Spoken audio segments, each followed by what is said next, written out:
Бүгінгі видеода гастрит жайлы және гастритке әкелетін себептер және оның қандай белгілері бар екені туралы айтатын боламыз. Видеоны бастамас бұрын осы каналға жазылып, лайк басып кетіңіздер. Гастрит өте кең таралған аурулардың бірі. Гастритпен жер бетінің әрбір екінші тұрғыны зардап шегеді. Гастрит дегеніміз асқазанның кілегей қабатының қабынуы. Соның ішінде ең жиі кездесетіні, яғни гастриттің 80% жағдайында болатыны, ол Helicobacter pylori бактериясы. Helicobacter pylori негізінен сілекей арқылы жұғады.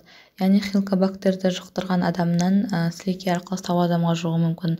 Және сол адамның қолданған тыстарын қолданған кезде жұғуы мүмкін. Және сонымен қатар гигиеналық тазалықты сақтамау, яғни көкөністерді, жеміс-жидектерді жумай жегеннен, әртүрлі фастфуд тағамдарды, яғни дұрыс өңделмеген тағамдарды жегеннен, консервіленген өнімдерді жегеннен жұғуы мүмкін. Helicobacterдің ерекшелігі ол асқазанның қышқылдық ортасында жойылмай өзінің тіршілігін жалғастыра береді. Және бірте-бірте ол асқазанның кілегей қабатын зақымдайды. Және Helicobacter ұзақ уақыт бойы организмде ешқандай белгі білдірмей тыныштық күйде жатуы мүмкін. Солай әртүрлі асқазанның қабыну аурулары, гастриттер және әртүрлі жаралық процестерге дейін әкелуі мүмкін. Асқазан жарасына дейін әкелуі мүмкін. Одан кейінгі себептері дұрыс тамақтанбау жатады. Яғни әртүрлі фастфуд өнімдерді көп қолдану, газдалған сусындарды қолдану, өте ыстық тағам жеу, немесе өте мұздай тағамдарды жеу.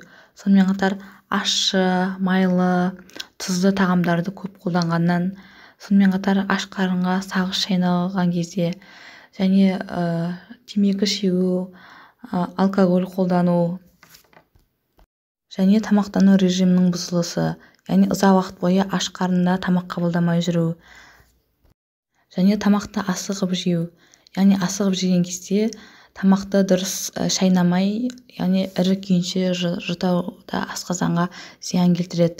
Оны біздің асқазанымыз қорыта алмайды. Сол себепті тамақты 1 минут шайнау керек. Сонымен қатар күйзелістер, стресстер де асқазанның қабынуына алып келеді. Асқазан ауруларының тағы бір себебі генетикалық бейімділік болуы мүмкін. Яғни ата-анасында осы асқазан ауруларымен ауырған болса, гастриттер, жаралар, жарадан қан кетулер болса, онда олардың балаларына да берілуі мүмкін. Енді гастриттің белгілеріне келетін болсақ, тамақ ішкеннен кейінгі асқазандағы ауырлық сезімі, жүрек айну, құсқысы келу, қышқыл дәммен, иіспен кекіру, ауызға ащы дәмнің келуі, адамның тәбетінің төмендеуі, көп мөлшерде сілекей бөліну, үлкен дәреттің бұзылуы, іш қату болуы мүмкін, немесе іш өтуі болуы мүмкін. Сонымен қатар асқазанның қырылдауы, іштің ішектердің кебуі, ауа жиналуы, асқазан аймағындағы ауырсыну сезімі, сонымен қатар шаштың, тырнақтардың сынғыштығы. Гастриттің күрделілігі оның ұзақ уақытқа дейін симптомдарының көрінбеуі. Асқазандағы кілегей қабаттың бір ерекшелігі, ол кілегей қабат жаңадан түсіліп, жаңарып отырады, қайта қалпына келіп отырады. Бірақ Helicobacter емдемеген жағдайда, Helicobacter сол кілегей қабаттың қайтадан қалпына келуін болдырмай, кілегей қабатты зақымдайды. Ал ұзақ уақыт емделмеген жағдайда, дұрыс ем қабылдамаған жағдайда, Helicobacter, яғни гастриттің асқынуы ретінде асқазанның жарасы, асқазанның әртүрлі қан кетулер, асқазанның тесілуі және асқазанның рагы сияқты әртүрлі асқынуларға алып келуі мүмкін. Сонымен қатар стероидты емес дәрілер, яғни парацетамол, аспирин, диклофенак, нимесулит және кетерол сияқты дәрілерді ұзақ уақыт ретсіз қолдана беруге болмайды. Гастритті болдырмау үшін ең алдымен тамақтану режимін дұрыстау керек, тамақтануды қалпына келтіру керек.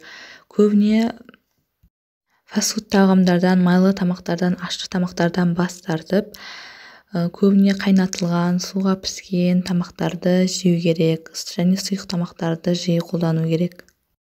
өте ыстық тамақты немесе өте салқын тамақты да жеуге болмайды. Бұлар асқазанның кілегей қабатын тітіркендіреді. Ащы тағамдар мен майлы тамақтар да сондай асқазанның кілегей қабатын тітіркендіреді. Және тамақты асықпай әбден ұсақтап шайнау қажет. Ал дәрілік еміне келетін болсақ, оны дәрігер ФГДС қорытындысынан кейін әртүрлі препараттар, яғни хеликобактер пилори табылса антибиотиктермен және асқазанның қышқылдығына байланысты қышқылықты төмендететін препараттар, сонымен қатар кілегей қабатына жағымды әсер ететін препараттар, тамақтың қорытылуына әсер ететін препараттарды тағайындайды.